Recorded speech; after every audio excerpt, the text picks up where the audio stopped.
Friends, good morning to all of you. तो welcome to my 107th video on this channel. बहुत time बाद video आ रहा है, बहुत माफ़ी चाहता हूँ।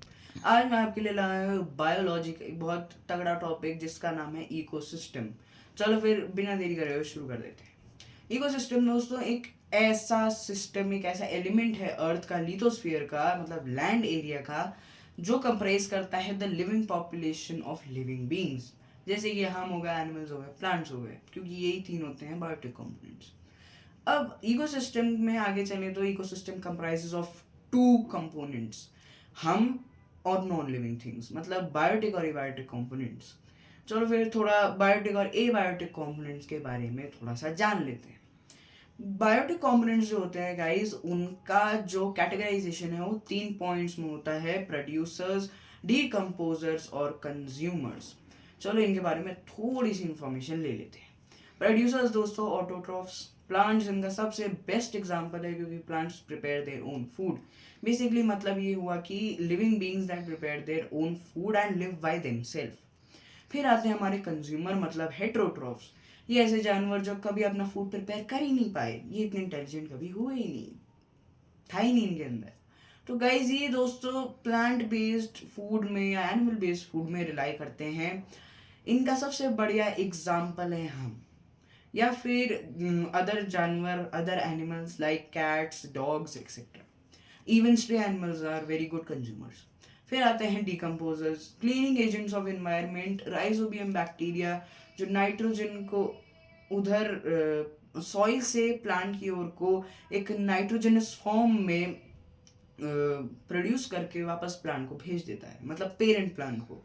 और भी होते हैं जैसे अर्थवॉर्म्स और अदर टाइप ऑफ वॉर्म्स, जो एनिमल मैटर, प्लांट मैटर को ईट करके, कंज्यूम कर करके उसको सिंपलर फॉर्म्स में ब्रेक डाउन कर देते हैं।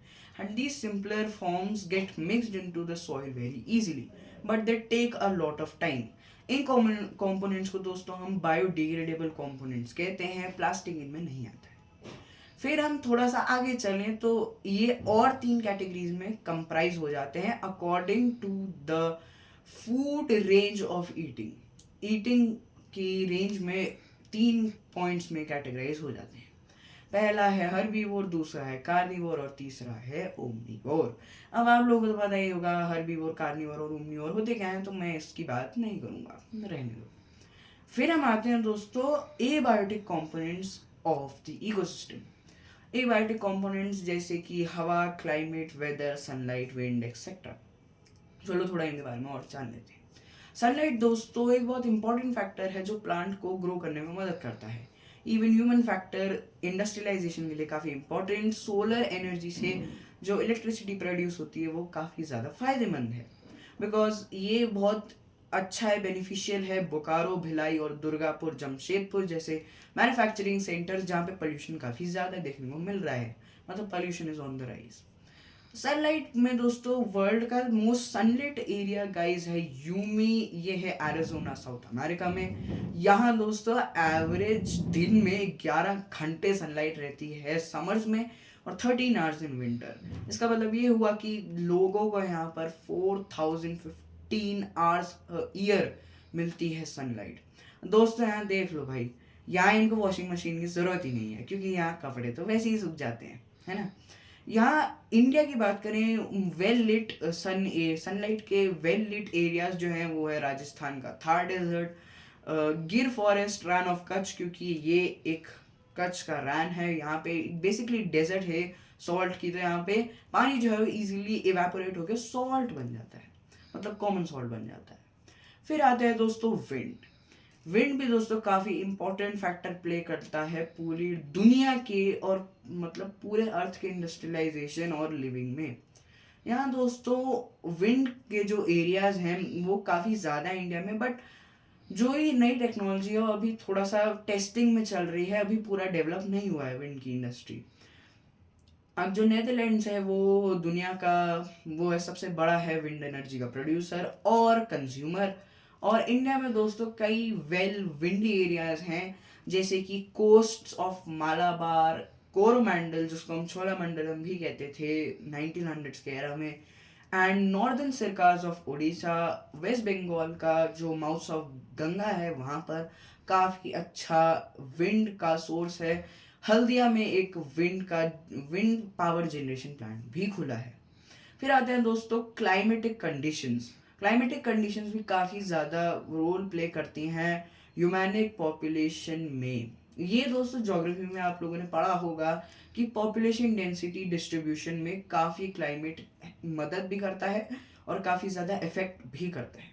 क्लाइमेट दोस्तों हार्श, मॉडरेट और प्लेजेंट क्लाइमेट में डिस्क्राइब हो जाता है। मॉडरेट क्लाइमेट इंडिया का मतलब south east Asian climate type का। हार्श क्लाइमेट में चले तो Siberian type climate, Manchurian type climate. Manchuria क्या है? Manchuria is a region in China जो नॉर्थ पे है। एंड नॉर्थ पे दोस्तों साइबेरियन रीजन्स भी हैं, जैसे नॉर्दर्न जापान में आपको माउंट फूजी हमेशा स्नो कैप्ड दिखेगा। फिर दोस्तों प्लेजेंट क्लाइमेटिक कंडीशंस जैसे यूएसए में आपको देखने को मिलती हैं। लॉस एंजलिस की बात नहीं करूंगा मैं क्योंकि वहाँ फायर्स ऑलरेडी चल रही हैं। यूएसए हो गया, साउथ अमेरिका हो गया, ब्राज़ील हो गया, क्यूबा हो गया, बहामास, पुएर्टो रिको एक्सेट्रा। अब दोस्तों ये सब तो बहुत सही चीज़ें हैं। एंड दुनिया का सबसे विंडिएस्ट जगह है दोस्तों कॉमनवेल्थ बे, क्योंकि दोस्तों ये एंटार्क्टिका में है। अब एंटार्क्टिका वो तो मैं आपको समझाऊंगा नहीं क्योंकि मैंने ऑल कॉन्टिनेंट्स वाले वीडियो में सब समझा रखा है। एंटार्क्टिका दोस्तों वन ऑफ द विंडीस्ट कॉन्टिनेंट है। यहाँ पर स्पीड्स 130 तक चले जाती हैं विंड्स की। एंड यहाँ जब हरिकेन्स और साइक्लोन्स आते हैं तो वो 430 पहुँच जाते हैं। मतलब आप समझ लो एक फॉर्मूला 1 कार से भी ज़्यादा स्पीड एक हरिकेन या साइक्लोन की रोटेटिंग एंटी क्लॉकवाइज विंड्स की है। मतलब आप समझ लो कितना ज़्यादा प्रभाव है। And other resources like soil and minerals, water काफ़ी अच्छा एक फैक्टर है क्योंकि गाइस पॉपुलेशन को काफ़ी ज़्यादा इफेक्ट करता है, प्लांट्स को बहुत इफेक्ट करता है, एनिमल्स को बहुत इफेक्ट करता है। वाटर दोस्तों हिली एरियाज में चलो, हिली एरियाज में ग्लेशियर्स, यमुनोत्री, गंगोत्री। एंटार्क्टिका दोस्तों 67% of the world's fresh water को कॉन्स्टिट्यूएंट रखता है, अपने अंदर रखता है। उत्तराखंड, हिमाचल प्रदेश, पंजाब, नॉर्दर्न पंजाब, जम्मू कश्मीर और लद्दाख जैसे एरियाज में काफ़ी फ्रेश वाटर की अवेलेबिलिटी दिखी है क्योंकि गाइस ये जो नेशनल जियोग्राफिकल सोसाइटी है उसने ये रिपोर्ट्स जारी करी हैं कि यहाँ काफ़ी ज़्यादा fresh water available through out the year रहता है। सॉइल एंड मिनरल्स की बात करें तो सॉइल एंड मिनरल्स एक पॉपुलेशन को काफ़ी ज़्यादा इफेक्ट भी करते हैं। जैसे कि India is the largest producer of समझ लीजिए आप टी का है, ग्रेन्स का है, मिल्क का है ना। और मिनरल्स भी हैं जैसे इंडिया में गोल्ड, डायमंड्स एक्सेट्रा। गोल्ड का दोस्तों सबसे बड़ा प्रोड्यूसर है जोहानिसबर्ग मतलब साउथ अफ्रीका। डायमंड्स की बात करें तो Russia is the largest producer. Manganese China, coal China etcetera etcetera. Oil की बात करें तो ऑयल में जो सऊदी अरेबियन रीजन्स हैं वो काफ़ी रिच हैं, ओवर 1 बिलियन बैरल्स इन सब में हैं। Yemen, Oman, Iran, Iraq, Bahrain, Qatar, UAE and Yemen etcetera. Guys ये था हमारे इकोसिस्टम के कुछ फैक्टर्स, कुछ फैक्ट्स। एंड इकोसिस्टम हम सबको बाइंड करके रखता है ताकि हम लोग ड्रिफ्ट अवे ना हो जाए। अगर आप लोग को इकोसिस्टम बचाना है तो आप प्लीज़ पॉल्यूशन ना करें। पॉल्यूशन गाइस सबसे बड़ा रीज़न है कि हमारा इकोसिस्टम धीरे धीरे अपनी ग्रेटनेस को डिमिनिश होते हुए देख रहा है। अगला वीडियो टॉपिक दोस्तों काफ़ी इंटरेस्टिंग ओलंपिक्स पे आएगा क्योंकि guys world's largest sporting event को मैं कैसे छोड़ सकता हूँ। तो आज के लिए दोस्तों इतना ही, नमस्कार।